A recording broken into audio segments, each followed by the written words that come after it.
Olá, então, caríssimos colegas, vamos para a nossa sétima aula de hermenêutica. Lembrando que essa aula não substitui a leitura da apostila, nem muito menos a aula do professor, é uma resenha para dar aí uma ajuda para o pessoal. Então, nós vamos continuar aí vendo como a Bíblia foi sendo acolhida, interpretada e transmitida dentro da igreja ao longo da história. Primeiro é importante lembrar que a igreja sempre teve cuidado com a interpretação da Sagrada Escritura. Desde o começo do cristianismo já existia a preocupação de evitar leituras erradas, superficiais ou feitas apenas de modo pessoal. Os próprios apóstolos alertavam que a palavra de Deus precisava ser compreendida com responsabilidade, fé e fidelidade.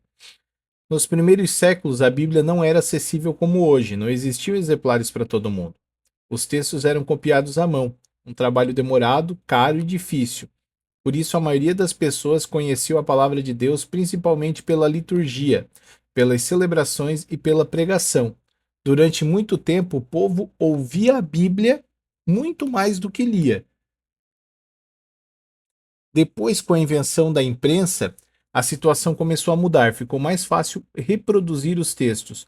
Mesmo assim, por muito tempo, a Bíblia ainda circulava em latim, o que limitava o acesso do povo. Aos poucos surgiram traduções para as línguas modernas, permitindo que mais pessoas pudessem entrar em contato direto com a palavra de Deus. O material mostra que houve um período de grande silêncio bíblico dentro da Igreja Católica. Mas esse cenário começou a mudar com uns documentos muito importantes. Um deles foi a encíclica Providen- Providentissimus Deus, do Papa Leão XIII, em 1893, que incentivou os estudos bíblicos mais sérios e científicos. Depois veio o Papa Pio XII com a encíclica Divino Afflante Spiritu, e em 1943 que abriu ainda mais as portas para o estudo científico da escritura, valorizando a história, os gêneros literários e a pesquisa bíblica. Mais tarde, o Concílio Vaticano II deu um passo decisivo com a Constituição Dogmática Dei Verbum, publicada em 1965. Esse documento se tornou um marco que reafirmou que a palavra de Deus é central na vida da Igreja. Ele também explicou melhor a relação entre escritura, tradição e magistério, mostrando que a Bíblia deve ser lida dentro da fé da Igreja e não de forma isolada. Outro documento muito importante citado no material é a Interpretação da Bíblia na Igreja, em 1993. Ela apresenta vários métodos de interpretação bíblica e mostra suas possibilidades e também seus limites.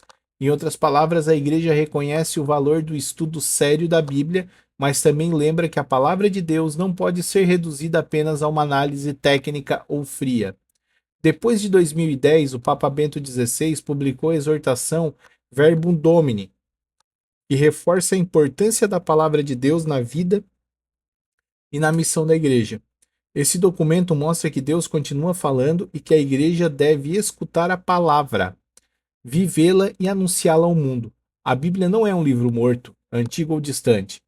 Ela é um alimento para a fé, luz para a vida e força para a missão.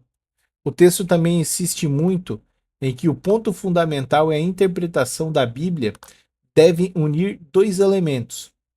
De um lado, um estudo sério com atenção à história e ao autor, ao contexto e ao gênero literário, e do outro lado, a fé da igreja, a oração e a vida no espírito. Ou seja, nem uma leitura fria demais, nem uma leitura solta demais. A igreja propõe uma leitura equilibrada, fiel e viva. Por isso, o material critica a leitura fundamentalista, que interpreta tudo ao pé da letra sem considerar o contexto, a linguagem, a história e o sentido profundo. Esse tipo de leitura pode distorcer a mensagem bíblica. Em vez disso, a igreja recomenda uma leitura crente, orante e responsável, que busque a verdade de Deus para a vida do povo. Na segunda parte, o texto destaca que a palavra de Deus habita na igreja como ela encontra na liturgia, um lugar privilegiado. Isso significa que quando a Bíblia é proclamada na celebração, não se trata apenas de uma leitura qualquer, é um momento de encontro com Cristo. A homilia, por exemplo, deve ajudar o povo a compreender e a viver a palavra escutada, com clareza, objetividade e ligação com a vida concreta. O material também valoriza muito a leitura orante da Bíblia, conhecida por muitos como Lectio Divina. Ela acontece em 4 passos: leitura, meditação, oração e contemplação. Primeiro eu vejo o que o texto diz, depois o que ele diz para mim, e em segundo o que ele me leva a dizer a Deus, e por fim como essa palavra transforma meu olhar e minha vida. É um caminho bonito, profundo, acessível para qualquer cristão. Por fim, a lição deixa uma mensagem muito clara.